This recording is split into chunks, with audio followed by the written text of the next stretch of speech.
Hey, everybody. Welcome to Ask the Pastor. I am Matt Love. I'm not the pastor. Well, can't ask me anything. You're going to ask the pastor. But I'm going to ask the pastor. I want to look at the audience, but I don't know. Are they there? Are they there? They're all over. They're all over the around. place. I love it. Yeah. We are back with part 2 of our, we've kind of doing a 3, I don't know what you would call it, mini season of episodes focused on Pastor J.D.'s brand new book, Everyday Revolutionary. I was trying to think of a funny joke about how it's like a book about your time in the jungles of some war-torn country or something. That's right. But I don't know Guerrilla enough about warfare. Yeah. So How I participated in Venezuela. Exactly right.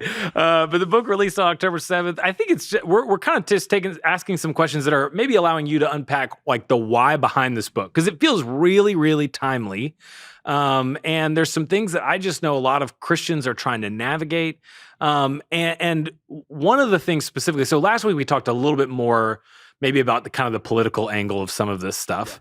But I know a lot of the people that are on your heart when you write this book are just Christians that are saying, what does it look like for me to be a Christian in this cultural moment? So the question for today is, are Christians called to the culture war? And I know one of the things you say in the book is faithfulness to the mission of Jesus is not less than boldness in the culture war. It is much more. So are Christians called to the culture war, and what does that look like? Yeah, so I don't want to say everything I said in the previous podcast. So yeah, it was all really good, though. Yeah, so, if you're listening to this, though, there is a dimension of the answer that you would need to get in the first podcast. Yes, so I'm going to assume that we've all heard that. And so let me focus a little bit more on the practical side of it, because what I've found, and one of the reasons I wrote this book, is a lot of believers are just like, I'm just not quite sure what to do. Mm-hmm. I want to be bold. Yes. I want to be bold. I want to be faithful to Jesus. Does that mean, becoming just an online social media warrior, putting signs up in my yard? Yeah. What does that mean? And so I'm like, well, there's actually a biblical answer. It's like you said a minute ago, it's not less than clarity about controversial issues. It's just a lot more. And the guy that I patterned this book off of was Daniel in the Old Testament. Because here you got a guy, Daniel, who is so faithful and clear in his truth telling that he gets thrown into the lion's den. Yep. Right.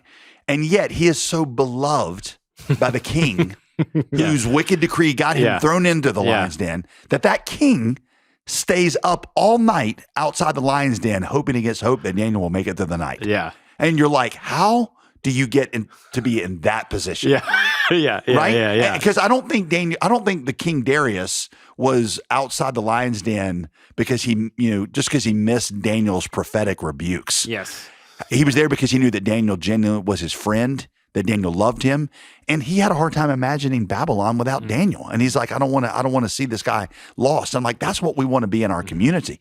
We've said it for years at the Summit Church that our goal is for our community to say, we may not believe what those crazy people at Summit Church believe, but thank God they're here, because if not, we'd have to raise our taxes. Yeah. Right. So what do you do as a so-called ordinary church member to become like that in our community? Yeah. And what I do is I identify. I call it living quietly and testifying loudly, which I know sound like opposites. Yeah. But living quietly is Paul's phrase. Yeah. And you're like, well, Paul wants you to live quietly. Isn't he the guy that stood in the Ephesian amphitheater? And it feels like opposite of quiet living. Pointed at the crowd and said, you don't worship gods at all. But you worship a true God. But Paul is basically saying that living quietly actually sets up your loud testimony. And using Paul and Peter's writings and Daniel, I try to identify 5 components of what the quiet life that sets up a loud testimony is. Yeah. Think of these as like your job description. Okay. Whether you go to work every day teaching 3rd graders as a professional photographer, or you're the CFO for a multinational conglomerate. Yeah. These are the 5 things you should be doing. They are creation fulfilling, excellence pursuing, holiness reflecting, redemption displaying, and mission advancing. So I'll give you just a couple sentences on each one, okay? Creation fulfilling means that God put us here on earth to do a job, to beautify the earth, to make it more inhabitable for humans. The Great Commission is the most important thing in the church. Yeah. That's the commission to go make disciples. But the Great Commission was not the first commission. Yeah. The first commission was what we call the Creation Commission, which was to develop the earth and make it a better place for humans to live in. Well, every day, whether you're teaching third graders or whether you're building buildings, that's what you're doing. Yeah. You're taking the raw materials of the world and you're actually co-creating with God. Part of what it means to be made in the image of God is that you are a co-creator with him. When you go to work in so-called Babylon, it may not feel like spiritual work, but it actually is part of how God shows his glory in the world because people are getting a glimpse through your work of the world as God intended it to be. Yeah. And it makes people glorify God. So that's the first thing you're doing. The second one, excellence pursuing. Excellence pursuing means that in whatever we're doing, we are doing it, Paul says, as unto the Lord and not unto men, that we are working with all of our heart. It says Daniel that he had an excellent spirit in him, and that made him, he was neither negligent nor corrupt. In fact, in one place it says he was 10 times better, not in his prayers, but in everything than anybody else around him. And that directed people to the excellence of God. So that's what we do as a way of pointing people to God. The third one, holiness reflecting. Peter says this, be holy, tells his church, be holy because your God is holy. It means that how I do my business, what I charge, the ethics I use should all put on display that we have a God who is perfect and holy. And, one of the things that Christians can do, I remember hearing a guy one time, and it was sort of tragic. It was a little humorous and tragic. He said, man, when I see the sign of the fish on the billboard, I just stay away. He says, because those Christians are always going to want you to show them grace when they don't do a good job. I thought, what a terrible testimony. Yes. Because it ought to be that, man, this is like, we are reflecting the generosity of God. And we are reflecting the holiness of God. So holiness reflecting, redemption displaying means that Christians have this instinct for grace that just shows up. It doesn't overturn the free market system. Like our friend Joby Martin says, we're saved by grace. We're not employed by grace. And it means you do the work well, you get paid well. But Christians just have this thing where it's like they can't help it. It's like, I just show grace. I heard a story of a guy on Madison Avenue in New York City, one of these big advertising agencies, and he was a believer. And he's pretty high up, and they had an intern, and she made a mistake and cost the company tens of thousands of dollars. Well, in that world, you don't get a second chance. You're gone. Well, this guy goes into the supervisors, the board of directors, and says, hey, you know what? I didn't train her right. Give her another chance. Let me take the rap for this one. Well, that just doesn't happen up on Madison Avenue. Well, this girl comes into his office later, this young lady, and I've never heard about anything like this happening. Why would you do that for me? And he said, well, since you ask, he says, my life was forever transformed by somebody who took the punishment for me and told her about Jesus there. That's redemption displaying. That's what Christians have a chance to do in their workplace. The last one is mission advancing. And that means that God makes you good at your skill. You do all these things as a way of creating in people a question that they ask, and you use that to point to Jesus. Proverbs 22:29. Do you see a man who is skillful in his work? I tell you, that man will stand before kings. I always think here of my friend Mike. In fact, I'm telling his story in church this Sunday. He is the head of neurology at one of our very prestigious universities here. And he gets invited every year to come and go over to Southeast Asia and to do a seminar on the latest developments in neurology. And doctors, Muslims, Buddhists, Hindus from all around that region come in and hear him teach. He says, I open up every seminar with a story of how I came to faith in Christ and how the gospel now shapes my view of medicine. When he said that, I was like, Mike, I know the university you're a part of. I mean, I feel like they're kind of on the other team. How are they okay with this? He smiled. He's very humble. He's not proud. He said, JD, I'm one of the top neurosurgeons in the world. He says, they're not going to stop me from saying that. And I'm like, here's a man who is skillful in what he does. He stands before kings. And when he stands there, he uses that moment to tell people about Jesus. What it means is that God, if he's given you a skill you're good at, he intended for you to use the platform that he gave you in appropriate ways to point people to Jesus. Those 5 things, that is what I call the job description of the everyday revolutionary. It's part of, ironically, what it means to live quietly. And it sets up, 1 Peter says, these moments where you can testify loudly. 1 Peter 3:15, set apart Christ in your hearts as holy. Live in a way that your community will be compelled to ask a reason for the hope that is within you, and then tell them about Jesus. Well, and it's so funny. I mean, even they gave example about Mike. I love that because as you were going through the five, the thought that I had in my head, I was thinking about the ultimate, Christian organization, Chick-fil-A. When a few years ago there was some drama, social media drama around like people maybe realizing that Chick-fil-A was a Christian, had Christian values, and was, had some was not pro homosexuality. Right. And there were like comedians, there was like jokes about how I was like, well, I don't agree with them and I think they're terrible people, but the sandwiches are really good, so I'm still going, and it was like there's almost this like the thing they were doing was so good, right, that it actually kept, they didn't actually lose momentum. They actually kind of stayed in that space, in that conversation. Yeah, I've heard Dan Cathy, by the way, say, he's the Cathy family who owns Chick-fil-A. He says Matthew 5:16. He says, my translation of that is, let your light so shine before men that they may taste your waffle fries and glorify your Father in heaven. Yeah. And I'm like, that's amazing. But it is, I think, so often when we think about, when a lot of Christians think about what do I need to do in order to be able to share Christ with someone at work? Yeah. What do I need to do to I think sometimes we can think apologetics. I need to have all the answers to every question they're going to ask. I need to be able to defend all these things about Christianity. I need to be able to speak to these. And I think this is why you're in the book. It's so timely. I need to be able to speak to all these really weighty cultural issues that people are engaging with.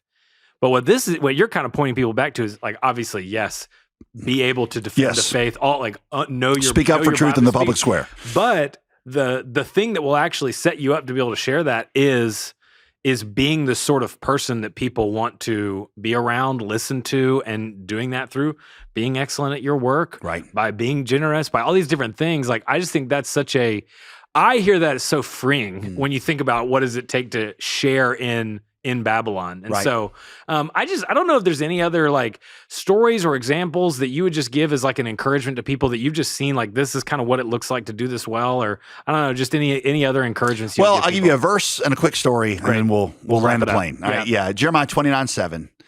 Jeremiah is written about the same time as Daniel.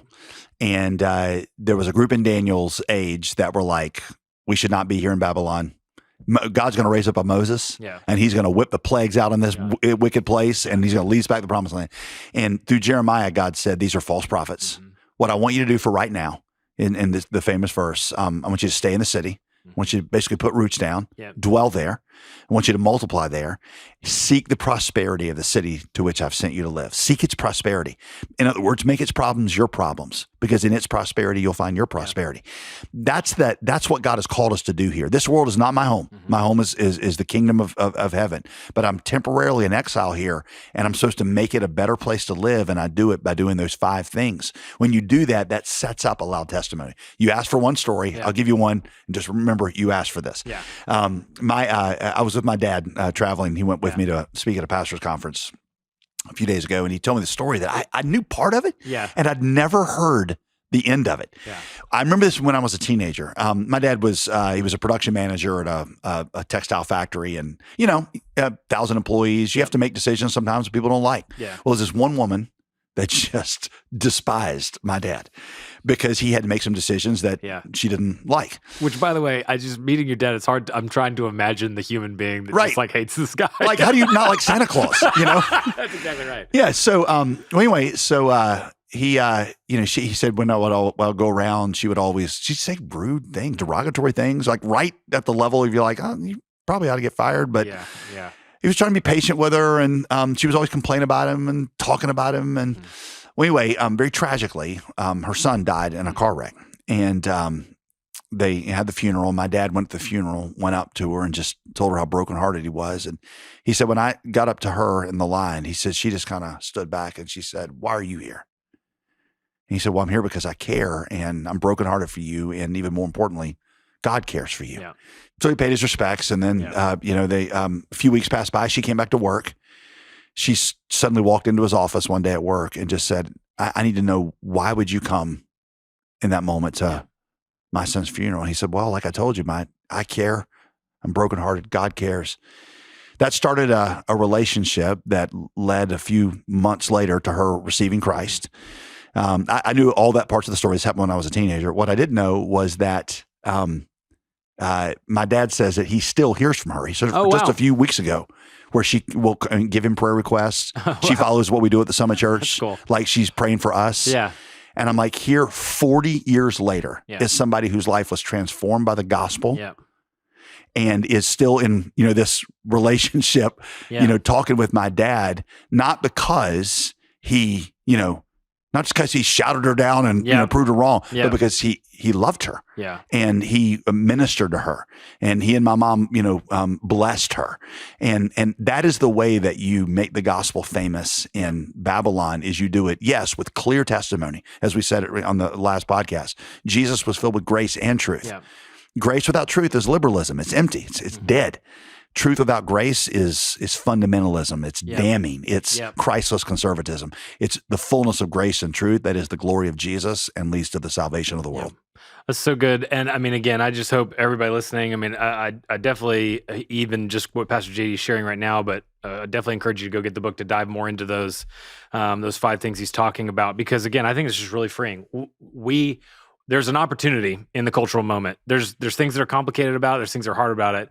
But we're also seeing God do a lot of amazing things. Yeah, Next week, we're going to talk about the revival in Gen Z. In college campuses. We'll hear from Summit's college pastor a little bit.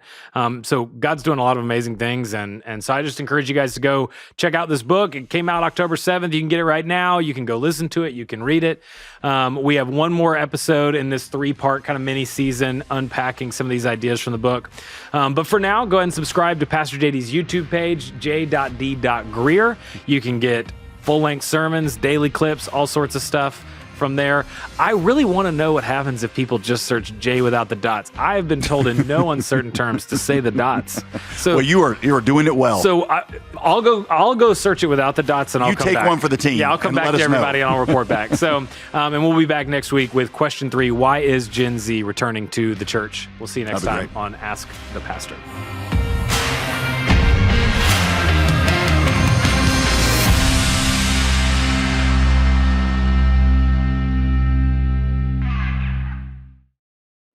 At Summit Life, our mission is simple but profound: to take people deeper into the gospel and to advance it wider across the world. With your support, we are able to meet people right where they are, whether it's in their homes, cars, or workplaces. As a media ministry, we share God's word through a variety of platforms. Our nationwide radio programs deliver powerful, gospel-centered teaching each day. Our regional TV broadcasts that bring hope and inspiration into living rooms. Our Bible teaching podcasts offer in-depth, accessible teaching on the go, while our question-driven podcasts address real-life questions with biblical wisdom. And our rapidly growing digital ministry uses online platforms to spread the gospel worldwide. Your giving makes this possible. Each donation extends our reach, one listener, one household at a time. Together, we can take people deeper into the gospel and advance the gospel wider in the world. Join us today as a monthly gospel partner.